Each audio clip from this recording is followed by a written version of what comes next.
A apostasia e a Igreja. Foi a Igreja de Jesus Cristo, a qual ele fundou, totalmente apostatada, destruída, perseguida e extinta, e novamente teve que reaparecer? O que a Bíblia fala sobre este assunto? Mateus 16, 18. Pois também eu te digo que tu és Pedro, e sobre esta pedra edificarei a minha igreja, e as portas do inferno não prevalecerão contra ela. Eis aqui uma promessa de Deus que sua igreja seria edificada e não destruída. E veremos sobre o futuro da igreja. Seria aquela mesma igreja que Jesus chamou os 12 apóstolos, destruída, apostatada? Onde estaria essa igreja? O que aconteceu com ela? Quais os sinais que caracterizam essa igreja? Neste versículo de Mateus, podemos ver que a igreja seguiu militantemente, triunfantemente, testemunhando o verdadeiro evangelho do reino de Deus, e não desapareceu. Veremos agora em Mateus 28, 20, onde mais uma vez Jesus confirma a existência da sua igreja para todos os séculos. Mateus 28, 20. Ensinando-os a guardar todas as coisas que eu vos tenho mandado, e eis que eu estou convosco todos os dias até a consumação dos séculos. Amém. O Senhor Jesus promete estar com sua igreja, o povo e seus discípulos todos os dias.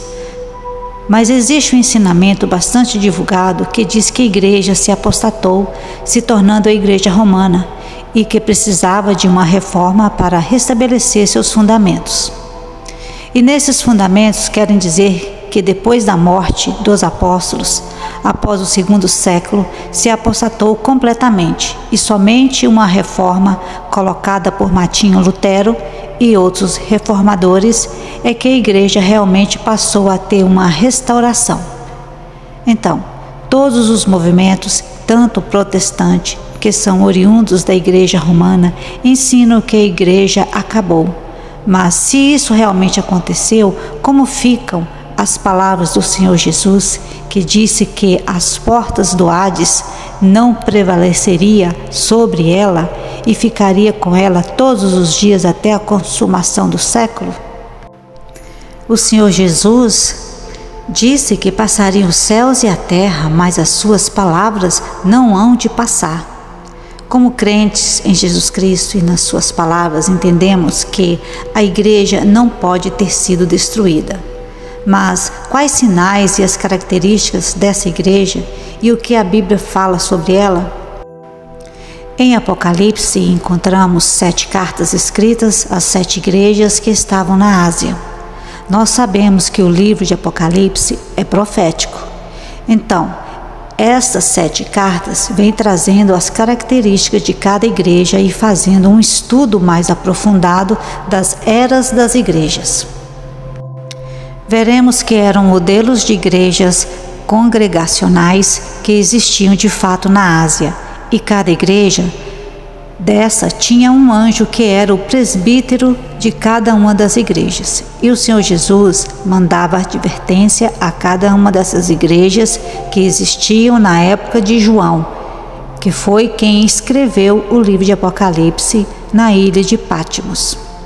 Essas igrejas estavam precisando de conselhos da parte do Senhor Jesus Cristo, que trariam correções, elogios e, em alguns casos, advertências sobre perseguições.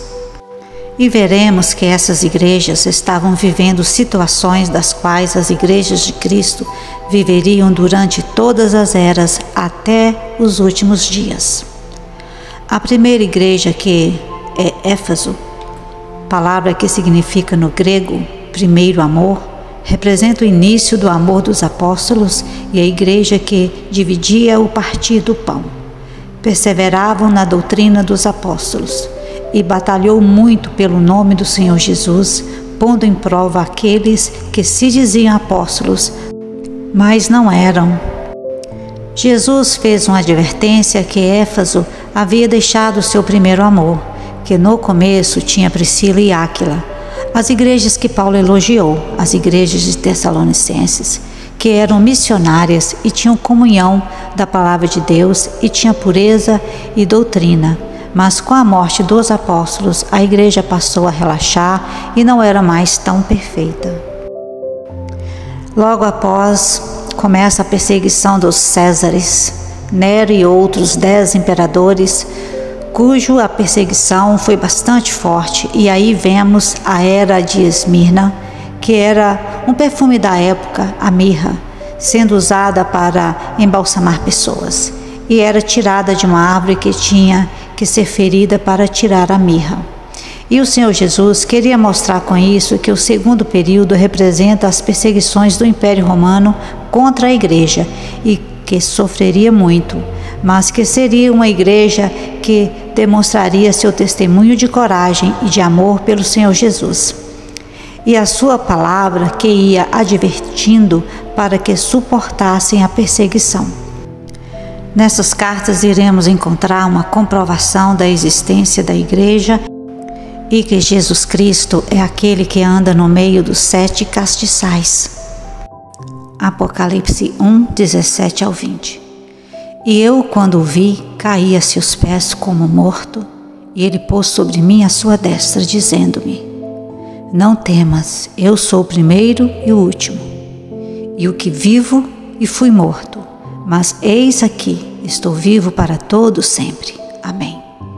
E tenho as chaves da morte e do inferno.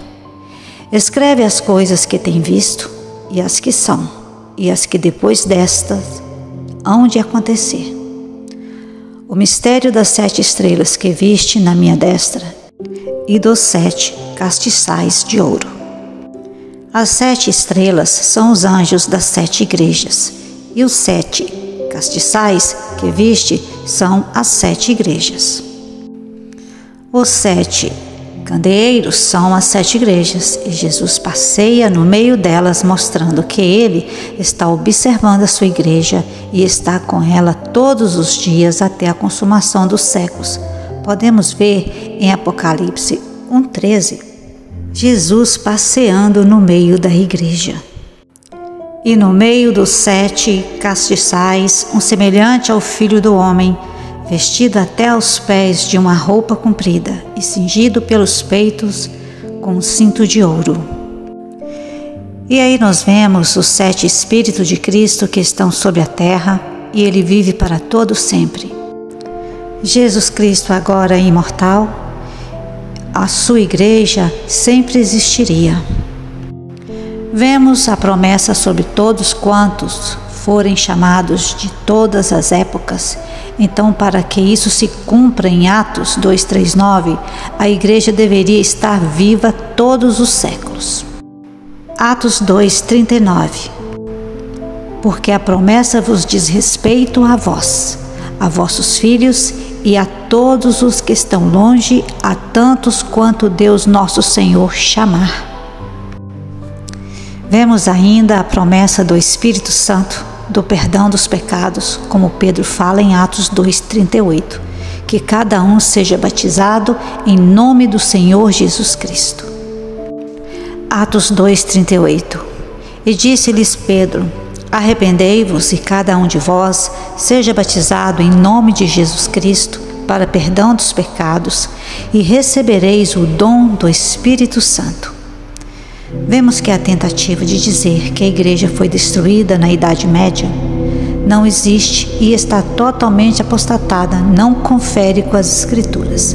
Vamos ver Marcos 16:16 ao 18. Quem crer e for batizado será salvo, mas quem não crer será condenado. E estes sinais seguirão aos que crerem.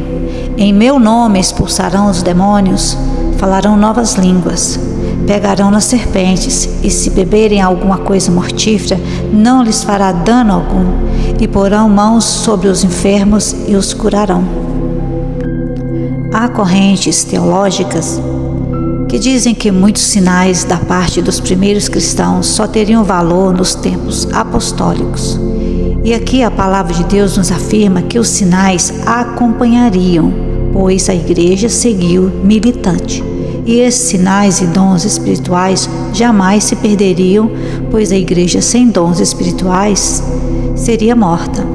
Isso é mais uma prova de que a igreja verdadeira sempre existiu e é composta de almas e pessoas que são separadas para o uso exclusivo do Senhor. 1 Timóteo 3,15. Mas se tardar, para que saibas como convém andar na casa de Deus, que é a igreja do Deus vivo, a coluna e firmeza da verdade. Então, a igreja tem conhecimento da doutrina apostólica.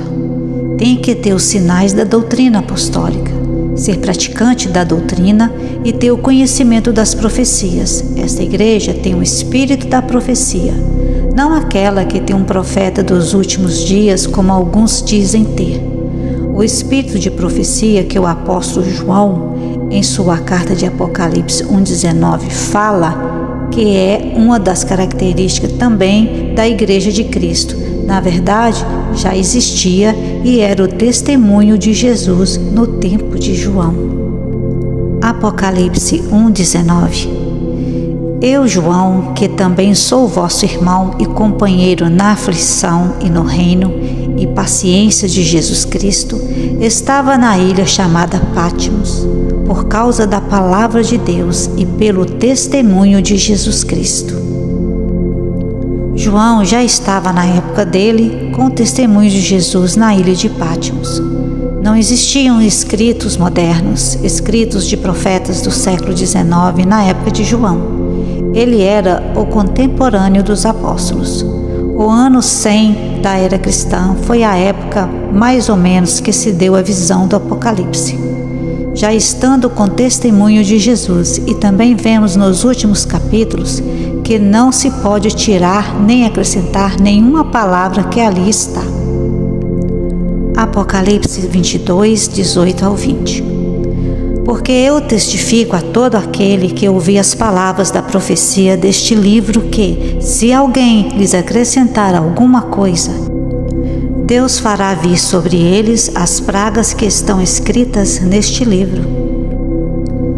E se alguém tirar quaisquer palavras desta profecia, Deus tirará a sua parte do livro da vida e da cidade santa e das coisas que estão escritas neste livro. Aquele que testifica essas coisas diz: certamente cedo venho. Amém. Ora vem, Senhor Jesus. Apocalipse 1:3 diz que bem-aventurado aquele que lê e os que ouvem as palavras desta profecia e guardam as coisas que nela estão escritas, porque o tempo está próximo. E ainda vemos em Apocalipse 19:10 o seguinte: E eu lancei-me a seus pés para o adorar, mas ele disse-me: Olha, não faças tal. Sou teu conservo e de teus irmãos, que têm o testemunho de Jesus. Adora a Deus, porque o testemunho de Jesus é o espírito de profecia. O espírito de profecia é o livro de Apocalipse, e o livro de Apocalipse encerrou. Ali está tudo o que é necessário para a revelação e a salvação do homem, já está nas Escrituras. Então, o dom de profecia hoje não é mais ministério profético, porque as leis e os profetas duraram até João. Agora estamos na época do ministério apostólico, onde devemos continuar ensinando e praticando as doutrinas da igreja primitiva. A profecia hoje na igreja é como, por exemplo, o que aconteceu com Ágabo, que profetizou que Paulo sofreria uma perseguição e seria preso em Jerusalém. É o tipo de profecia que tem o dom de orientar a igreja local para algum perigo e lutar contra forças das trevas, não existindo mais ministério profético, que acabou em João, que foi um dos maiores profetas. O Senhor Jesus fala à sua igreja através do livro de Apocalipse, da revelação dos apóstolos. Toda a doutrina necessária para a salvação está nas Escrituras, não existindo mais nenhuma revelação de doutrina fora da Bíblia. E somos guiados pelo Espírito Santo para entender. Apocalipse 12, 17. E o dragão irou-se contra a mulher e foi fazer guerra ao remanescente da sua semente, os que guardam os mandamentos de Deus e têm o testemunho de Jesus Cristo. Apocalipse 14, 12. Aqui está a paciência dos santos. Aqui estão os que guardam os mandamentos de Deus e a fé em Jesus Cristo. A igreja traz a fé de Jesus. Ela tem o conhecimento da verdade. Em Lucas 24, 45 ao 47, vemos o próprio Senhor Jesus falar. Então abriu-lhes o entendimento para compreenderem as Escrituras. E disse-lhes: assim está escrito, e assim convinha que o Cristo padecesse e ao terceiro dia ressuscitasse dentre os mortos, e em seu nome se pregasse o arrependimento e a remissão dos pecados em todas as nações, começando por Jerusalém. A Igreja de Cristo, fundada por Ele, que deu o seu próprio sangue por ela. Atos 20, 28. Olhai, pois, por vós e por todo o rebanho, sobre que o Espírito Santo vos constituiu bispos, para apacentardes a Igreja de Deus, que Ele resgatou com seu próprio sangue. Então, essa igreja que Cristo resgatou com seu próprio sangue começou em Jerusalém. Em Atos 1, 8, Jesus disse que daria poder aos seus discípulos. Eles seriam testemunhas, começando em Jerusalém, Judeia, Samaria e até aos confins da terra. Atos 1, 8. Mas recebereis a virtude do Espírito Santo, que há de vir sobre vós, e ser-me-eis testemunhas, tanto em Jerusalém, como em toda a Judeia, Samaria e até aos confins da terra. E tudo iniciou em Jerusalém após a morte de Cristo, no ano 30 da era cristã, indo para a Judeia, Samaria, indo para outra parte de Israel, onde haviam israelitas misturados, ao qual os judeus tinham por inimigo, e de lá chegaria aos confins da terra, chegando aos demais continentes.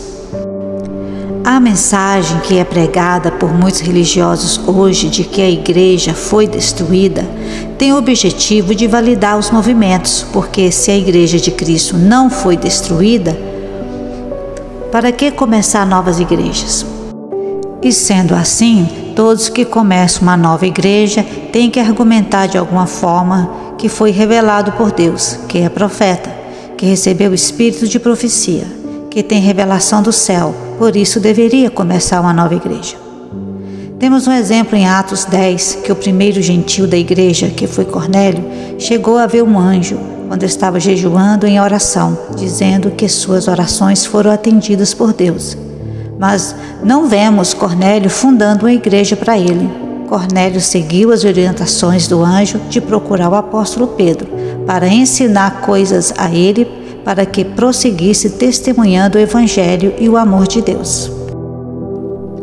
A igreja tem e sempre teve o testemunho do Senhor Jesus, sendo coluna e apoio da verdade, a guarda dos mandamentos de Deus, e tem a fé de Jesus e os testemunhos dos profetas da Bíblia. Apocalipse 12, 5 ao 6. E deu à luz um filho homem, que há de reger todas as nações com vara de ferro, e o seu filho foi arrebatado para Deus e para o seu trono. E a mulher fugiu para o deserto, onde já tinha lugar preparado por Deus, para que ali fosse alimentada durante 1260 dias. Apocalipse 12, 13 ao 17. E quando o dragão viu que fora lançado na terra, perseguiu a mulher que dera à luz a um filho homem. E foram dadas à mulher 2 asas de grande águia, para que voasse para o deserto, ao seu lugar, onde é sustentada por um tempo e tempos, e metade de um tempo, fora da vista da serpente. E a serpente lançou da sua boca, atrás da mulher, água como um rio, para que pela corrente a fizesse arrebatar. E a terra ajudou a mulher, e a terra abriu a sua boca, e tragou o rio que o dragão lançara da sua boca. E o dragão irou-se contra a mulher, e foi fazer guerra ao remanescente da sua semente, os que guardam os mandamentos de Deus, e têm o testemunho de Jesus. A igreja sobreviveu e é caracterizada pela guarda dos 10 mandamentos, inclusive a guarda do sábado, que é o sinal da criação de que adoramos ao Deus único e Criador, vindo do deserto, sendo sustentada no deserto, e o restante da semente, os que sobraram dessa sequência. É contra esses que o dragão se irou, contra os que guardam os mandamentos de Deus e têm o testemunho de Jesus Cristo.